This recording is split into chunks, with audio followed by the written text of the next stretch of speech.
7,90,000 কোটি টাকার বাজেটের রাজস্ব লক্ষ্যমাত্রা 5,64,000 কোটি। বৈষম্যহীন ও টেকসই অর্থ ব্যবস্থা গড়ার প্রত্যয়।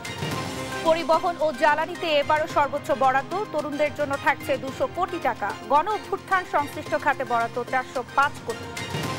বাজেট প্রস্তাবনায় বাড়ছে AC, fridge, mobile phone, motorcycle সহ বিভিন্ন পণ্য। কমছে তরল দুধ, কলম ও জ্বালানি তেলের দাম। প্রস্তাবিত বাজেট আগের সরকারেরই ধারাবাহিকতা, বলছে বিএনপি। নতুন সরকারের জন্য কঠিন হবে বাস্তবায়ন, সমন্বয়ের পরামর্শ। ঐকমত্যের মাধ্যমে দেশের প্রকৃত ভবিষ্যৎ রচনা হচ্ছে, বললেন প্রধান উপদেষ্টা। রাজনৈতিক দলগুলোর সঙ্গে দ্বিতীয় দফার সংলাপ শুরু। এবং মেজর সিনহা হত্যা মামলায় সাবেক ওসি প্রদীপ ও লিয়াকতের মৃত্যুদণ্ড হাইকোর্টে বহাল, ন্যায় বিচার পাওয়ায় পরিবারের সন্তোষ।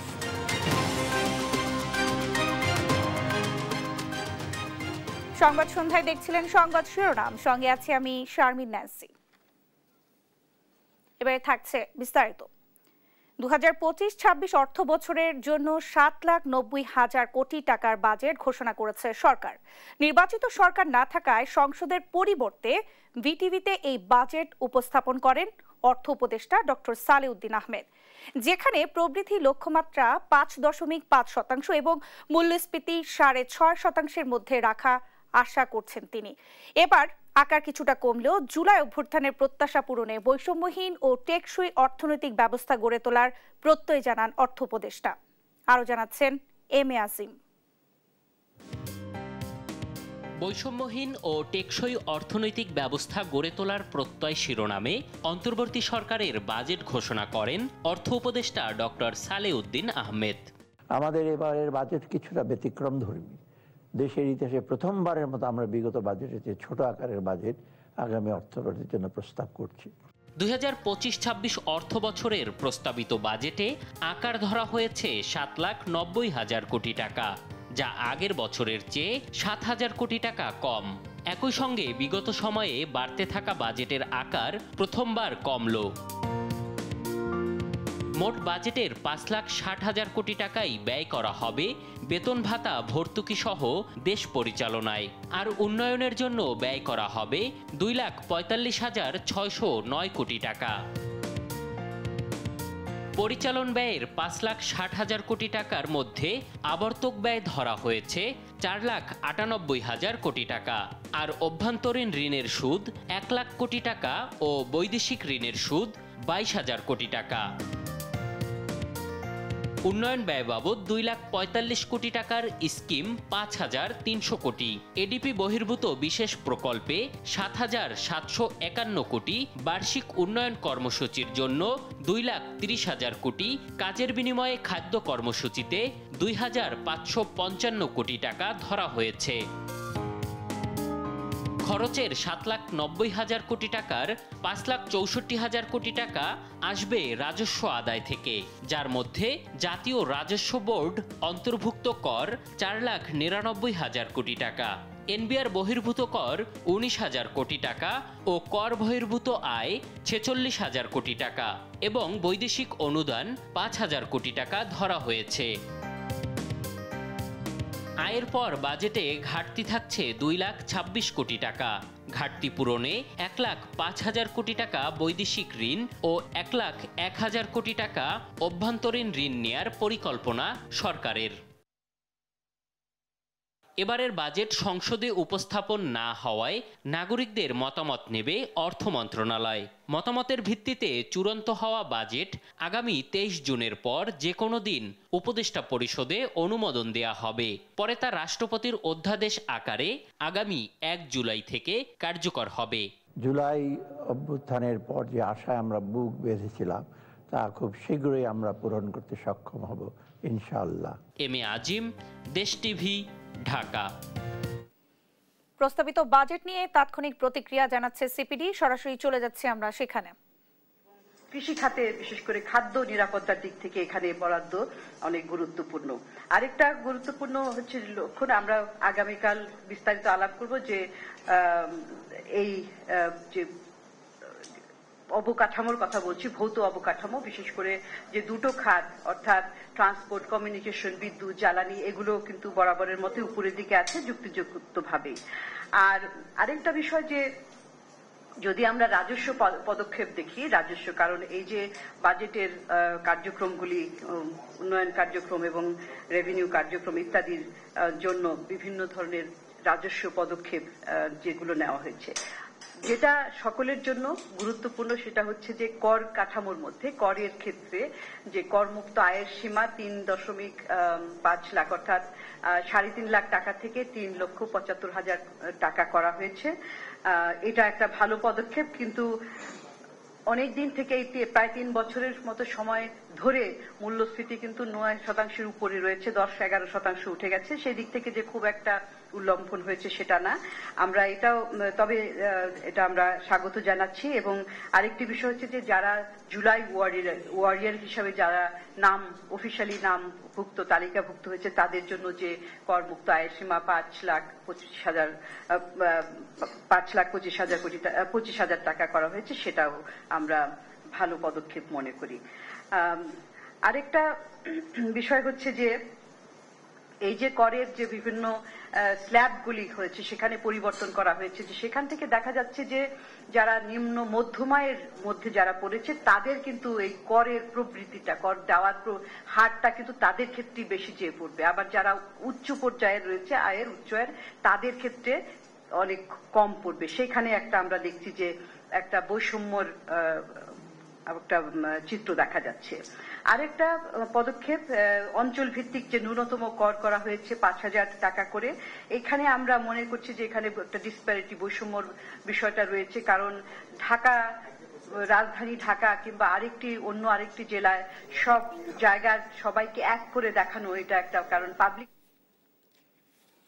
দর্শক, প্রস্তাবিত বাজেট নিয়ে তাৎক্ষণিক প্রতিক্রিয়া জানাচ্ছিল সিপিডি, আমরা সরাসরি সেখানে যুক্ত ছিলাম।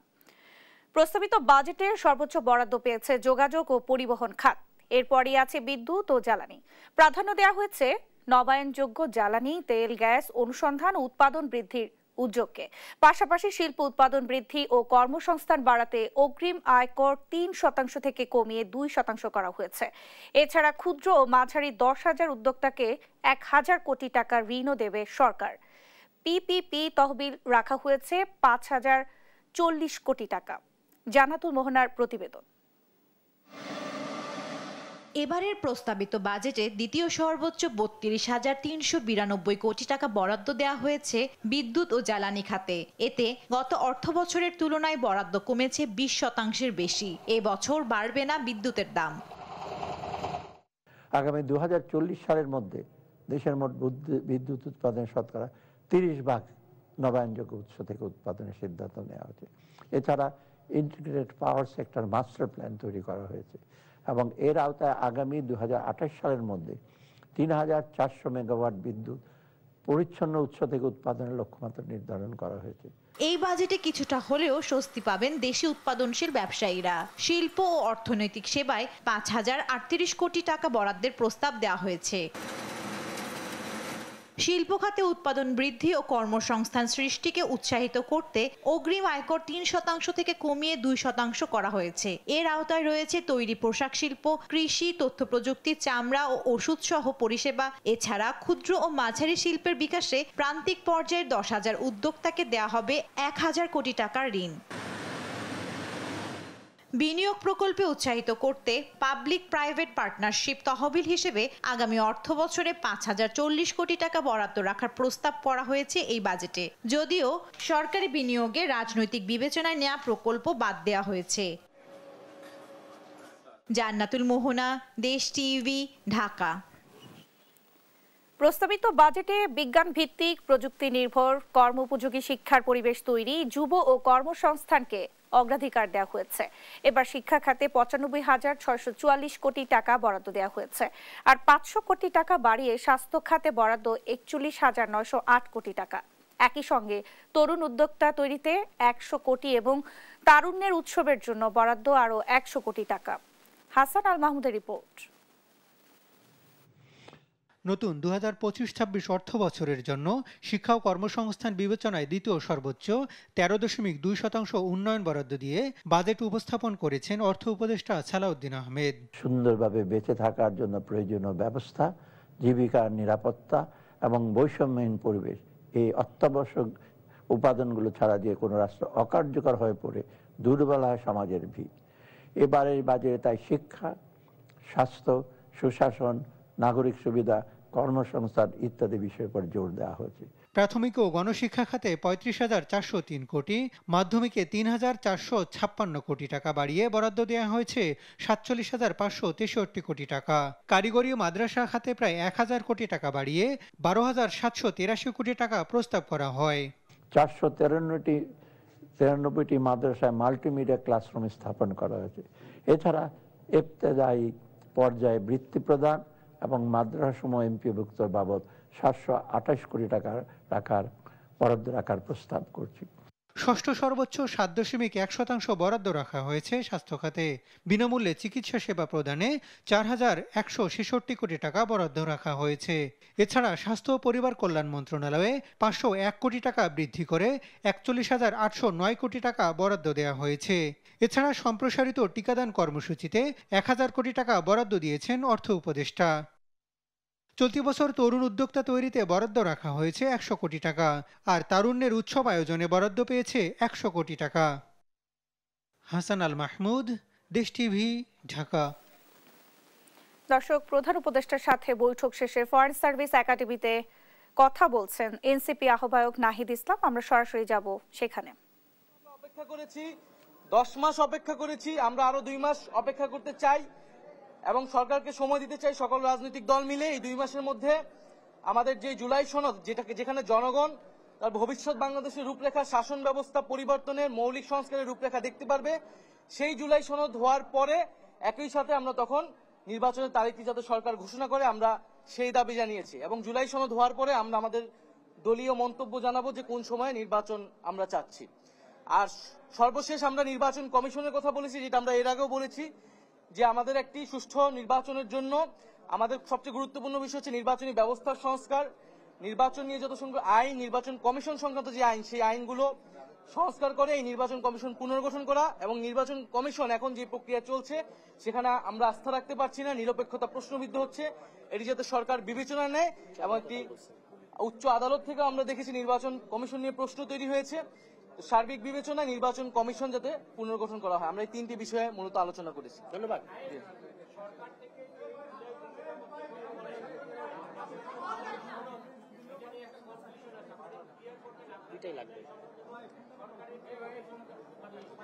জুলাই ঘোষণাপত্র হচ্ছে এই জুলাই গণঅভ্যুত্থানের যে ইতিহাস, কোন প্রেক্ষাপটে জুলাই গণঅভ্যুত্থান সংঘটিত হয়েছিল, জুলাই গণঅভ্যুত্থানের অঙ্গীকারনামা এবং আকাঙ্ক্ষা, সেটার একটা ঐক্যমতের দলিল, যেটা মূলত ইতিহাস বিকৃতি ঠেকাবে এবং এই জুলাই গণঅভ্যুত্থান এবং শহীদ আহতদের একটা সাংবিধানিক স্বীকৃতি দিবে। কারণ এই ঘোষণাপত্রই পরবর্তী সংবিধানে কিন্তু সংযুক্ত হবে।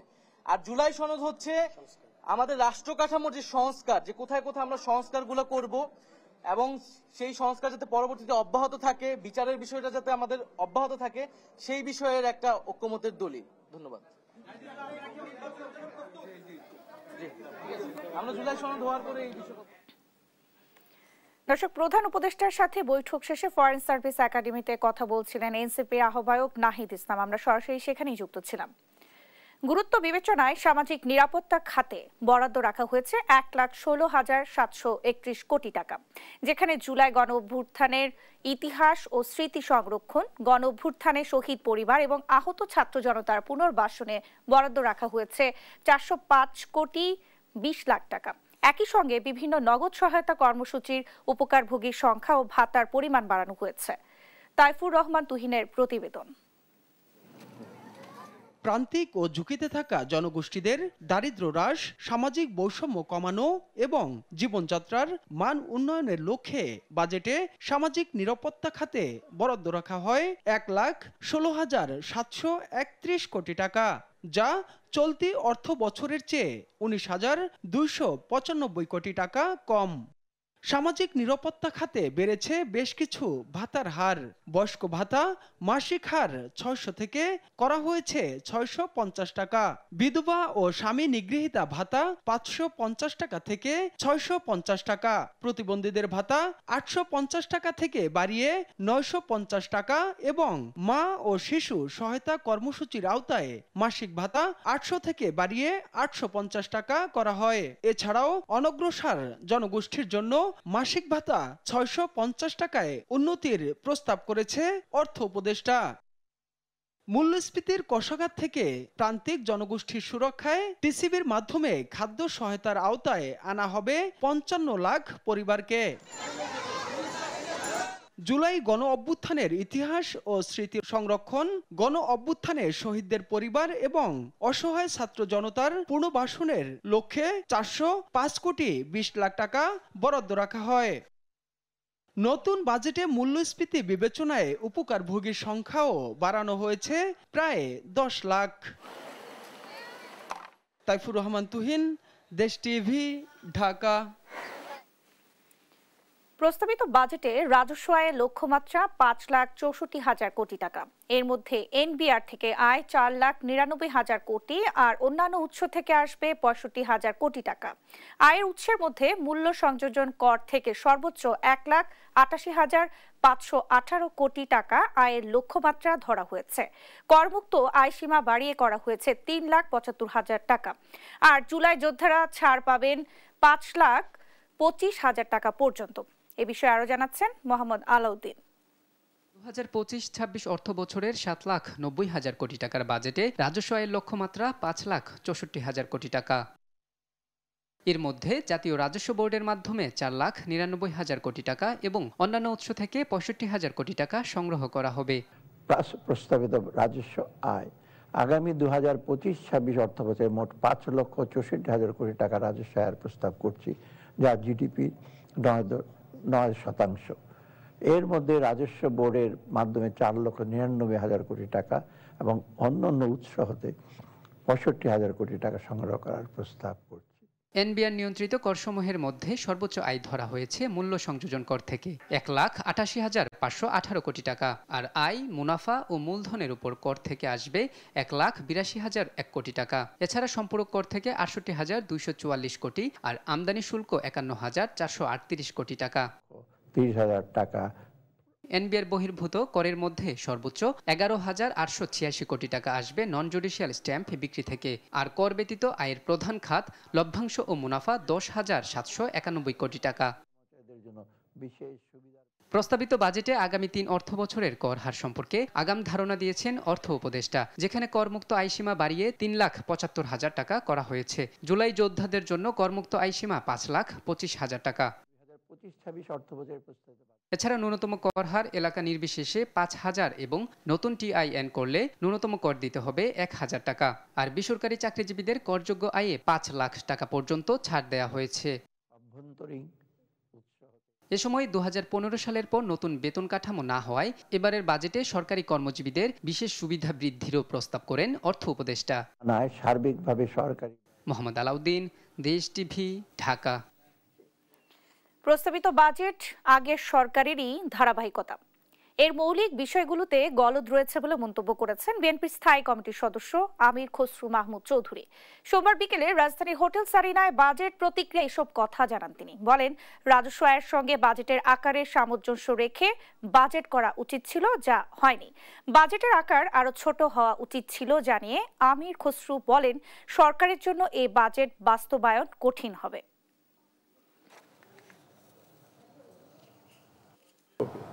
আপনার রাজস্ব আয়কে মাথায় রাখতে হবে।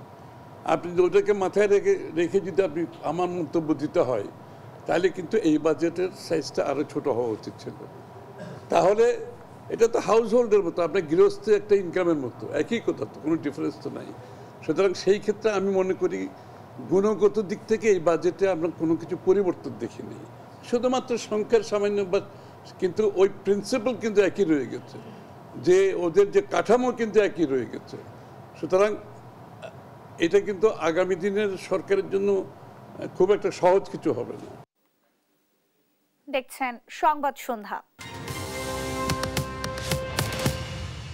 সিনহা মোহাম্মদ রাশেদ খান হত্যা মামলায় সাবেক ওসি প্রদীপ কুমার দাস ও এসআই লিয়াকত আলীর মৃত্যুদণ্ড বহাল রেখেছেন হাইকোর্ট। আর সাবেক এসআই নন্দ দুলাল সহ 6 জনের যাবজ্জীবন কারাদণ্ড বহালের পাশাপাশি সব আসামিকে 50,000 টাকা করে জরিমানা করা হয়েছে। রায়ে সন্তোষ জানিয়েছে মেজর সিনহার পরিবার।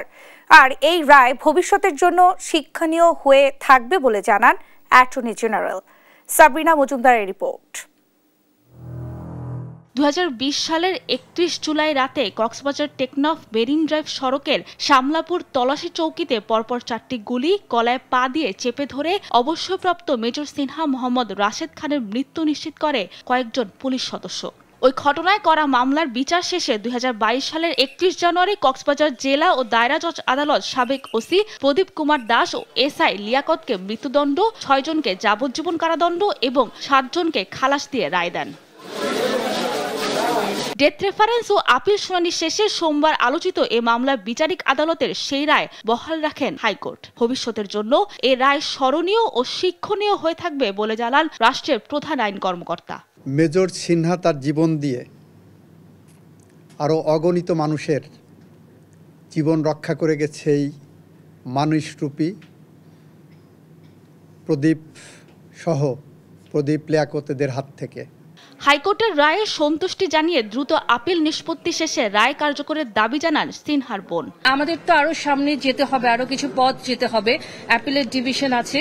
সো ওই ফেজগুলো পার করার পরে যেদিন রায়টা কার্যকর হবে, যদি একই রায় থাকে এবং রায়টা কার্যকর হয়, সেদিনে আমরা বলবো আসলে আমরা চূড়ান্তভাবে সন্তুষ্ট। অবসরপ্রাপ্ত সামরিক কর্মকর্তাদের পক্ষ থেকে জানানো হয় এই রায়ের ন্যায় বিচার প্রতিষ্ঠিত হয়েছে। 3 বাহিনীর পক্ষ থেকে আমরা সন্তুষ্টি প্রকাশ করছি আজকের এই রায়ে। এই মামলায় ওসি প্রদীপ লিয়াকত সহ সব আসামি কারাগারে আছেন। সাবরিনা মজুমদার, দেশ টিভি, ঢাকা। আইনি প্রক্রিয়া শেষে নির্বাচন কমিশন দ্রুতই নিবন্ধন ও দাঁড়িপাল্লা প্রতীক নিয়ে আদালতের নির্দেশ কার্যকর করবে বলে আশাবাদ জানিয়েছেন জামায়াতের সহকারী সেক্রেটারি জেনারেল হামিদুর রহমান আজাদ। সকালে নির্বাচন কমিশন ভবনে সিসিএএমএম নাসির উদ্দিনের সঙ্গে বৈঠক করে জামায়াতের 6 সদস্য একটি প্রতিনিধি দল। পরে হামিদুর রহমান আজাদ বলেন, নিবন্ধন ও প্রতীক ইস্যুতে ইতিবাচক সাড়া দিয়েছে নির্বাচন কমিশন। ফ্যাসিস্ট সরকার অন্যায়ভাবে নিবন্ধন ও প্রতীক বাতিল করেছিল। আদালতের রায়ে ন্যায় বিচার প্রতিষ্ঠিত হয়েছে। এর আগে রোববার জামায়াতের নিবন্ধন বাতিল করে হাইকোর্টের দেয়া রায় বাতিল করেন আপিল বিভাগ।